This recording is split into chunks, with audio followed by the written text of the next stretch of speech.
नमस्कार। आज मैं आपके सामने त्रिलोचन की एक कविता प्रस्तुत करने जा रहा हूँ। ये कविता है चंपा काले काले अक्षर नहीं चीन्हती।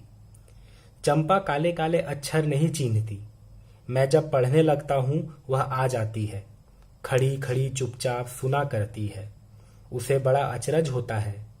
इन काले चिन्हों से कैसे ये सब स्वर निकला करते हैं। चंपा सुंदर की लड़की है, सुंदर ग्वाला है, गायें भैंसे रखता है। चंपा चौपायों को लेकर चरवाही करने जाती है। चंपा अच्छी है, चंचल है, नटखट भी है। कभी कभी उधम करती है, कभी कभी वह कलम चुरा देती है। जैसे तैसे उसे ढूंढ कर जब लाता हूँ, पाता हूँ अब कागज गायब, परेशान फिर हो जाता हूँ। चंपा कहती है, तुम कागज ही गोदा करते हो दिन भर, क्या यह काम बहुत अच्छा है। यह सुनकर मैं हंस देता हूँ, फिर चंपा चुप हो जाती है। उस दिन चंपा आई, मैंने कहा कि चंपा तुम भी पढ़ लो, हारे गाढ़े काम सरेगा। गांधी बाबा की इच्छा है सब जन पढ़ना लिखना सीखें। चंपा ने कहा कि मैं तो नहीं पढ़ूंगी, तुम तो कहते थे गांधी बाबा अच्छे हैं, वे पढ़ने लिखने की कैसे बात कहेंगे, मैं तो नहीं पढ़ूंगी। मैंने कहा कि चंपा पढ़ लेना अच्छा है, ब्याह तुम्हारा होगा, तुम गौने जाओगी, कुछ दिन बालम संग साथ रह चला जाएगा जब कलकत्ता, बड़ी दूर है वह कलकत्ता, उसे कैसे संदेशा दोगी, कैसे उसके पत्र पढ़ोगी। चंपा पढ़ लेना अच्छा है। चंपा बोली, तुम कितने झूठे हो देखा, हाय राम तुम पढ़ लिख कर इतने झूठे हो। मैं तो ब्याह कभी ना करूंगी, और कहीं जो ब्याह हो गया तो मैं अपने बालम को संग साथ रखूंगी। कलकत्ता में कभी ना जाने दूंगी, कलकत्ते पर बजर गिरे। ये कविता उन त्रिलोचन के पहले संग्रह धरती नाम के संग्रह जो 1946 में छपा था, आज़ादी से एक साल पहले, उस संग्रह की कविता है।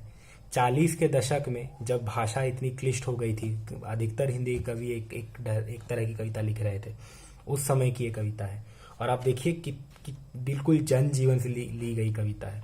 तो त्रिलोचन शास्त्री, जैसा कि आप में से कई जानते होंगे, त्रिलोचन शास्त्री प्रगतिशील आंदोलन के कवि हैं।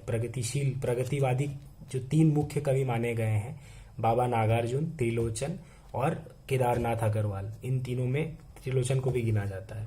और ये बात इनकी कविताओं में दिखाई पड़ती है। नामवर सिंह ने त्रिलोचन के बारे में बहुत अच्छी बात कही है कि त्रिलोचन साधारण के असाधारण कवि हैं। साधारण के असाधारण कवि। इनकी कविताएं ऐसे ही बिल्कुल साधारण विषयों को लेकर लिखी गई है। जैसे एक कविता नगई महरा, इस कविता में भी बिल्कुल ग्राम में जनजीवन, ऐसे लगेगा कि आप प्रेमचंद के किसी कहानी में, रेणु के किसी कहानी में प्रवेश कर गए हैं, और एक एक चरित्र जीवंत हो उठता है। लंबी कविता है तो मैं ये कविता नहीं पढ़ूंगा। एक और इनकी कविता है ईख के ऊपर, ईख पकने पर नाम की कविता है, वो 3 भागों में है। तो श्रम की ऐसी विलक्षण अभिव्यक्ति कविता में कम देखने को मिलती है। जब ईख काटने की जो प्रक्रिया है, फिर अंत जो तीसरा भाग है उसमें ईख का जो रस है उसको कैसे गुड़ में बदला गया है, और उसकी जो आखिरी लाइनें हैं जो मुझे अभी भी याद हैं, लाइनें याद नहीं है लेकिन उनका अर्थ, उनका भाव याद है, कि जो ईख का जो रस जो निकलता है और गुड़ अलग करने के बाद जो बचता है, वहाँ मौजूद सभी लोगों को छक कर पिलाया गया।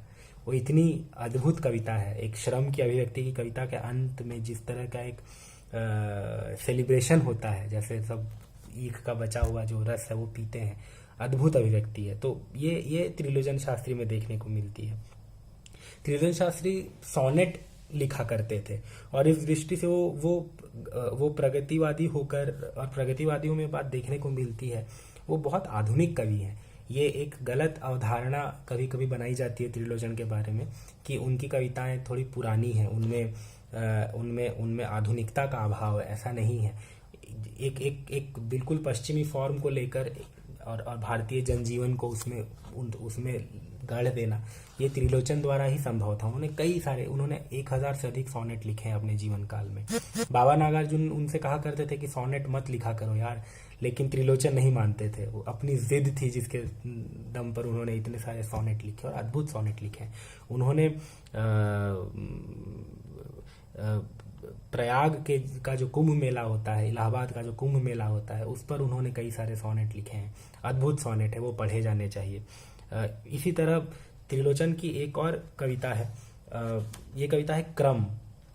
छोटी सी कविता है, हाइकू जैसी कविता है, लेकिन हाइकू नहीं है। आप देखिए, क्रम, ये त्रिलोचन की कविताओं में मेरी प्रिय कविता है। क्रम। पीछे उषाएं हैं और आगे संध्याएं पंक्तिबद्ध, बीच में मैं मेरा आकाश। बस इतनी सी कविता। ऐसा लगता है जैसे किसी वेद की पंक्ति हो, वैदिक पंक्ति हो। पीछे उषाएं हैं और आगे संध्याएं पंक्तिबद्ध, बीच में मैं मेरा आकाश। किस तरह से एक जीवन का इतना एक विराट वो बिंब गढ़ देते हैं। पीछे उषाएं और आगे पंक्तिबद्ध संध्याएं हैं, पूरा का पूरा जीवन आगे है, और बीच में एक कवि खड़ा है और उसका आकाश उसके साथ है। इस तरह की बातें त्रिलोचन में देखने को मिलती है। त्रिलोचन के बारे में एक और बात, जैसे अज्ञे के बारे में केदारनाथ सिंह ने एक बहुत अच्छी बात कही थी कि अज्ञे छोटी कविताओं के बड़े कवि हैं। त्रिलोचन के बारे में नामवर जी कहते हैं कि त्रिलोचन साधारण के असाधारण कवि हैं। और त्रिलोचन के बारे में नामवर जी ने एक और बहुत अच्छी बात कही है कि प्रकृति को किसान की नज़रों से देखने वाले कवि हैं वो। एक किसान जैसे अपनी प्रकृति को देखता है, दुनिया को देखता है, तो किसान की जो वो आँख है वो त्रिलोचन को मिली है। हालांकि त्रिलोचन अपने बारे में कहा करते थे कि एक वनैल पशु की आँख से वो दुनिया को देखते हैं। तो वो उस मामले में इतने प्रगतिशील हैं, इतने अपने आप को इतना ज़्यादा एक सामान्य जनजीवन में वो उड़ेलना चाहते हैं, अपनी दृष्टि को उस वहाँ समाहित करना चाहते हैं कि एक वनैल पशु, एक पशु जो जिसकी आंखें लाल हैं, जो दुनिया को देख रहा है जैसे पहली बार देख रहा हो और उस आश्चर्य के साथ देख रहा है, उस आँख से त्रिलोचन दुनिया को देखते हैं, संसार को देखते हैं, परिवेश को देखते हैं। उनका पहला संग्रह धरती था, आगे कई संग्रह आए, और ये भी देखने को मिला कि इस तरह की कविताएं, चंपा काले काले अक्षर नहीं चिन्हती, नगई मेहरा, ये जो कविताएं 40 के दशक में त्रिलोचन लिखते थे, ये जब वो पढ़ते थे 40 के दशक में, तो लोग इन कविताओं को सुनकर हंसने लगते थे। उनको लगता था कि कोई हास्य रस की कविता है, जबकि इस कविता में इस तरह का एक वेदना है जो भिखारी ठाकुर के गानों में भी, उनके नाटकों में भी देखने को मिलती है। सजनी रे ओ सजनी रे, पिया गईल कलकत्तवा रे सजनी, गोड़वा में जूता नहीं, सरवा पे छतवा ओ सजनी। इस तरह की बात, पिया गईल कलकत्तवा रे सजनी। यहाँ भी वही बात है, कलकत्ता मैं कभी नहीं जाने दूंगी, कलकत्ता पर बजर गिरे। कलकत्ता पर बजर गिराने की बात, वो भी 40 के दशक में। कलकत्ता में सचमुच 40 के दशक में बजर गिरे थे द्वितीय विश्व युद्ध के दौरान, तो खैर वो अलग बात है। लेकिन जिस तरह की कविता दृष्टि और लोक दृष्टि त्रिलोचन कविता में लेकर आते हैं, वो आज के समय में बिल्कुल देखने को नहीं मिलती। वो